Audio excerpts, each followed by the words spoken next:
नमस्कार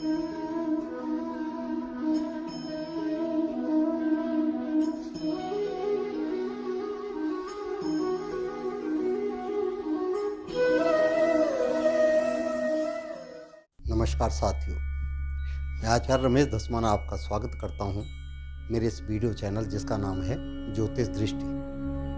मित्रों, आइए, माघ मास शुरू हो गया और इस माघ मास में इसको देवताओं का मास भी मानते हैं। इन्हीं माघ मास में नवरात्रे आते हैं जो 10 फरवरी से शुरू हैं और 18 फरवरी तक रहेंगे। इनको गुप्त नवरात्रे कहते हैं। इन नवरात्रों में नारायण और शंकर इन दोनों की आराधना सर्वोत्तम है, सभी प्रकार के मोक्ष को प्रदान करती है। ये मास माघी स्नान करते हैं। स्नान लोग बाग जो हैं बहुत दूर दूर तक तीर्थों में जाकर के स्नान करते हैं, दान पुण्य करते हैं। ये महीना जो है आध्यात्म के लिए भी बहुत अच्छा है, बहुत सुखदायक है। और आज के समय में जबकि अनेक प्रकार के पाप पूरे संसार में व्याप्त हो रहे हैं, मनुष्य विशेष को चाहिए कि इन मास के अंतर्गत दान पुण्य धर्म कर्म करके अपने जीवन को आनंदित करे और मोक्ष की प्राप्ति के लिए सुखदायक अपना यह लोक एवं परलोक दोनों शुद्धिकारक बनाए। इसी माघ मास के अंतर्गत 16 और 17 फरवरी को सप्तमी एवं भीमा अष्टमी आ रही है। सप्तमी विशेषतः सूर्य, इसको सूर्य सप्तमी भी कहते हैं। यह व्रत माघ मास शुक्ल पक्ष सप्तमी को किया जाता है। इस दिन यह 16 तारीख को है।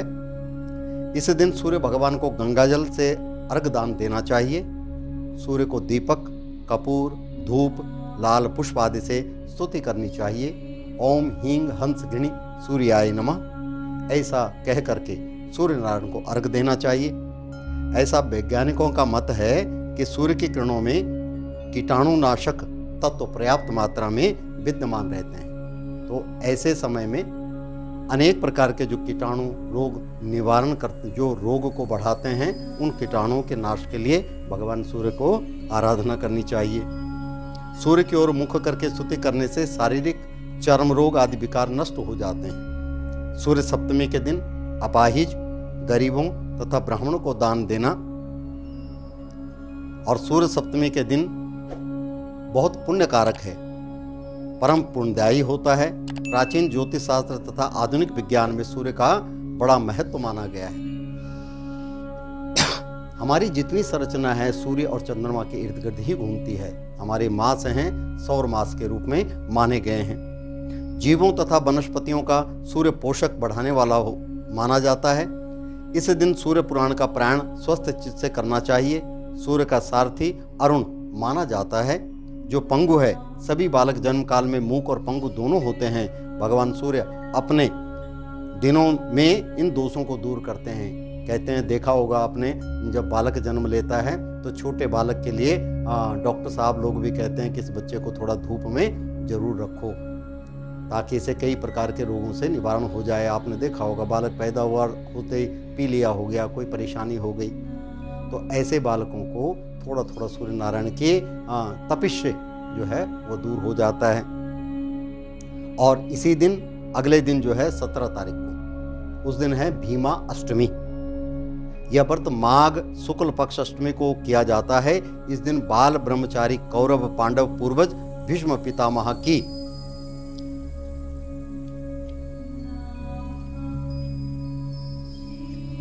इच्छा मृत्यु हुई थी। इस दिन भीष्म के नाम से पूजन तथा तर्पण करने से वीर तथा सत्यवादी संतान की उत्पत्ति होती है। जिन लोगों को संतान होने में दिक्कत होती है, परेशानी होती है, तो वह इस भीमा अष्टमी अर्थात जो 17 तारीख को है, 17 फरवरी को, इस दिन व्रत रख करके और भगवान का ध्यान करें। कथा इस प्रकार से है कि एक समय की बात है, राजा शांतनु शिकार खेलते हुए निषाद राज की कन्या मत्स्यगंधा के द्वारा गंगा पार हुए।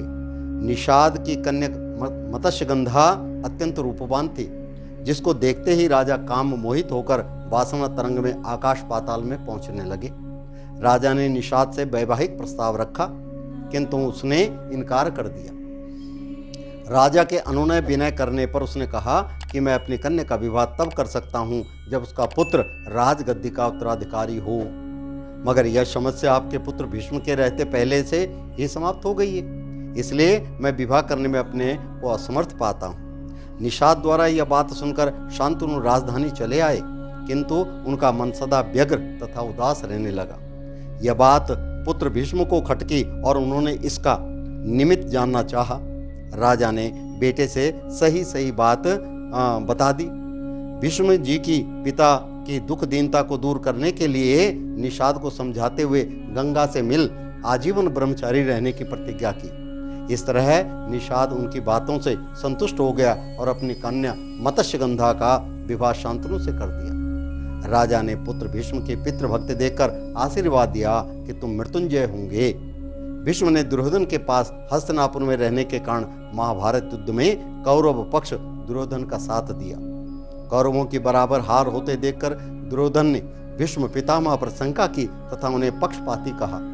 इस पर भीष्म बहुत दुखी हुए तथा आज जो हरे न शस्त्र उखड़ाऊं ऐसी प्रतिज्ञा की। तत्पश्चात घमासान युद्ध हुआ, जिससे अर्जुन को भी पांडवों की में विजय की आशंका हुई।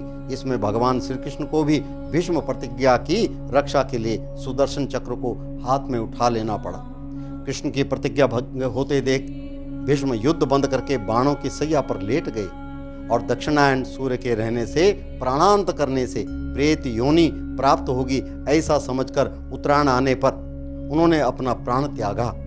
माघ शुक्ल पक्ष की अष्टमी को ही उनकी मृत्यु हुई थी, इसलिए यह पर्व आज भी उसी पुण्य आत्मा की स्मृति में मनाया जाता है। महाभारत की कथाओं में आपने सुना होगा ऋषि पाराशर की पुत्री मत्स्यगंधा, जिसका विवाह राजा शांतनु के साथ किया गया और शांतनु के आगे यह शर्त रखी गई कि जो इससे संतान होगी वही राज्य कार्य करेगी। भीष्म जी ने जब पिता को दुखी देखा और यह प्रतिज्ञा कर ली, इसीलिए इसको अष्टमी को जो है भीष्म प्रतिज्ञा के रूप में माना गया। तब जैसा कि आप महाभारत में देखते ही हैं, कौरवों और पांडवों का युद्ध हुआ। उस युद्ध के अंतर्गत भगवान कृष्ण की अनेक लीलाओं के द्वारा पांडवों ने इस युद्ध को जीता और भीष्म पितामह ने मृत्यु सैया पर पड़ करके इच्छा मृत्यु का, क्योंकि उनको वरदान था, तो जब उत्तरायण हुआ अष्टमी के दिन उनके प्राणांत हुए। इसी दिन उनको जो है मुक्ति प्राप्त हुई, इसीलिए भीष्म अष्टमी के नाम से इस दिन को मनाया जाता है। इस पर्व के मनाने से अनेक प्रकार के कष्टों का निवारण होता है और परिवार में सुख आनंद की वृद्धि होती है। जो आपके द्वारा किए गए जो भी पाप हैं उनका इसमें निदान होता है। यह 16 और 17, 16 को सप्तमी है सूर्य सप्तमी और 17 को जो है भीमाष्टमी है। उसके बाद 19 को ये 18 तारीख को 18 फरवरी को नवरात्रि, जिन्हें कि गुप्त नवरात्र कहते हैं। वैसे तो विशेषतः 4 नवरात्रे माने गए हैं, लेकिन प्रचलित भाव में 2 ही नवरात्रे मनाते हैं, चैत्र के और असु। बाकी 2 नवरात्रे जो अभी माघ मास में आते हैं और आषाढ़ में आते हैं, श्रावण भादों के टाइम में, तो उस समय जो है नवरात्रे ये गुप्त नवरात्रे हैं।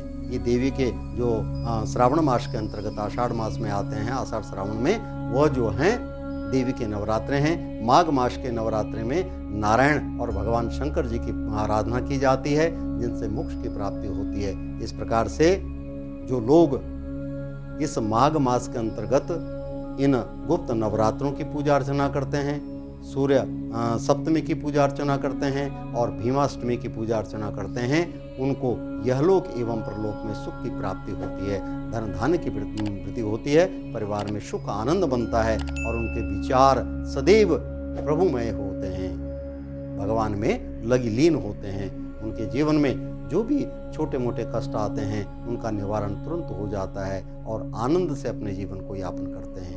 इन्हीं शब्दों के साथ इन्हीं विचारों के साथ मैं अपनी वाणी को विराम देता हूँ और नए विचारों के साथ आपके समक्ष में आएंगे।